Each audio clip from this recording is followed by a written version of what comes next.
ہے کہ اگر وہ کوئی فیصلہ کرے تو اس کے فیصلے میں کوئی رکاوٹ نہیں کھڑی کر سکتا، اور وہ حکیم ہے، چنانچہ اس کا ہر فیصلہ حکمت پر مبنی ہوتا ہے،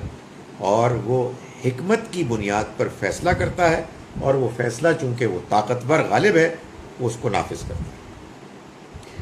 ان الدین عند اللہ الاسلام، دین تو اللہ کے نزدیک اسلام ہے، یعنی اللہ نے ہمیشہ سے یہ فیصلہ کیا ہے کہ وہ اپنے بندوں سے جس دین اور دینی رویے کا تقاضا کرتا ہے وہ ہمیشہ سے اسلام رہا ہے، یعنی اللہ کے آگے جھکنا، اللہ کی بات کو ماننا، اور اسی کی طرف سے آئے ہوئے پیغام کو قبول کرنا۔ یہ فرما برداری، یہ اللہ کے آگے جھکنا، اس کو اسلام کہتے ہیں۔ اور اللہ نے جتنے بھی اپنے پیغمبر بھیجے اپنے پیغامات کے ساتھ، ان کا دین اصل میں اسلام تھا۔ اس کا نام ظاہر ہے کہ زبانوں کا فرق ہو سکتا ہے، عربی زبان میں وہ اسلام ہے، اگر کوئی زبان کسی پیغمبر کی، اللہ کی کتاب کی کوئی ڈفرینٹ تھی تو اس میں اس کے لیے ایک ڈفرینٹ نام ہوگا، لیکن یہاں یہ بتایا جا رہا ہے خاص طور پر اہل کتاب کو کہ نہ اللہ کا دین کبھی یہودیت رہا، نہ کبھی نصرانیت رہا، اللہ کا دین تو ہمیشہ سے ایک ہی رہا ہے، اور وہ اسلام ہے، یعنی اللہ کی طرف سے آئے ہوئے پیغام کے آگے اپنے آپ کو جھکا دینا، اس کے بتائے ہوئے راستے کو اختیار کرنا، اور اس کے نتیجے میں ظاہر ہے انسان کے اندر پھر خیر، امن، چین پیدا ہوتا ہے۔ تو فرمایا کہ یہ لوگ اپنے اپنے فرقوں میں، اپنے اپنے نظریات میں بٹے ہوئے ہیں، لیکن اللہ کے نزدیک تو دین صرف اسلام ہے۔ وہ تو جب بھی تقاضا کرے گا اپنے بندوں سے، یہ تقاضا کرے گا کہ اس نے ان کو جو پیغام دیا ہے اسی پیغام کو سمجھیں اور اس کو اختیار کریں۔ وَمَا اخْتَلَفَ الَّذِينَ أُوتُوا الْكِتَابَ، اور نہیں اختلاف کیا ان لوگوں نے کہ جو کتاب دیے گئے، إِلَّا مِن بَعْدِ مَا جَاءَهُمُ الْعِلْمُ، سوائے اس کے بعد کہ ان کے پاس علم آ گیا، یعنی وحی آ گئی، بغیم بینہم، آپس کی ضد کی وجہ سے، یعنی انہوں نے اختلاف اس لیے نہیں کیا کہ ان کو بات سمجھ میں نہیں آئی۔ اگر بات ہی نہیں سمجھ میں آئی، صحیح بات پہنچی نہیں، تو اس میں کسی کا جرم ہی نہیں، پھر تو انسان بے قصور ہے۔ آپ کہہ سکتے ہیں کہ جی مجھے پتہ ہی نہیں کہ صحیح بات کیا ہے، آئی ہیو نو آئیڈیا، یا کنفیوژن اتنا زیادہ ہے کہ کچھ پتہ ہی نہیں لگ رہا ہے کہ صحیح بات کون سی ہے۔ لیکن اللہ تعالیٰ فرماتے ہیں کہ ان کا معاملہ ایسا نہیں ہے، یعنی ان سے مراد ظاہر ہے وہ لوگ کہ جن کو اللہ تعالیٰ خطاب کر رہے ہیں، جن کے بارے میں بات بیان کر رہے ہیں، کہ اختلاف نہیں کیا ان لوگوں نے کہ جو کتاب دیے گئے، مگر اس کے بعد کہ ان کے پاس علم آ گیا۔ اور کیوں اختلاف کیا؟ بغیم بینہم،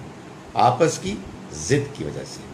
کہ میں آپ کی بات کیوں مانوں، میں آپ کے گروہ کی بات کیوں مانوں، میں بنی اسماعیل میں سے کسی پیغمبر کو کیوں مانوں، میں اپنے کسی خاندان، اپنی قوم کے فرد کی بات کیوں نہ مانوں۔ سو یہ بات کہ انسان یہ دیکھے کہ کون کہہ رہا ہے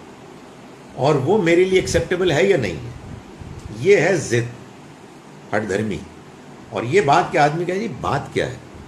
پیغام کیا ہے، کیا پیغام سچا ہے، بات ٹھیک ہے،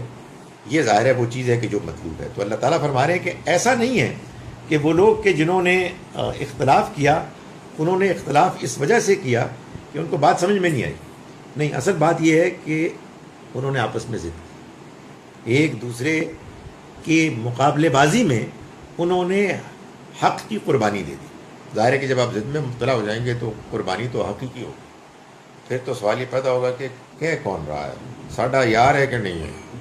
تو ان کی بات تو ہم نے نہیں سننی۔ اور ویسے ہی عجیب بات ہے کہ مسلمانوں کے اندر بھی یہ چیز ہو کہ یار وہ ان کی بات نہیں سننی،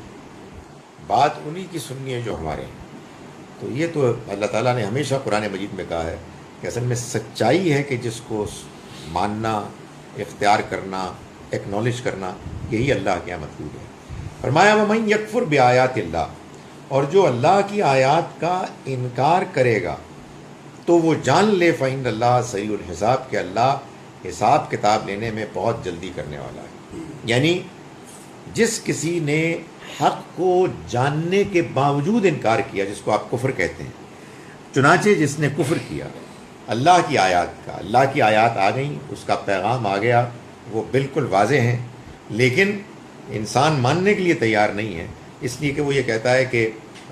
یہ کسی اور کی جانب سے آیا ہے، کسی اور گروہ، کسی اور قوم کی طرف سے ہے، اس لیے میں نہیں مانوں گا.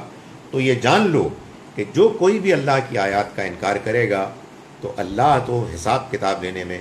بہت جلدی کرنے والا ہے. میں ان آیات کا ترجمہ ایک مرتبہ پھر کر دوں، اس کے بعد ہم سوال جواب کریں گے. اس سے پہلے میں ایڈجسٹنگ انٹری پاس کروں.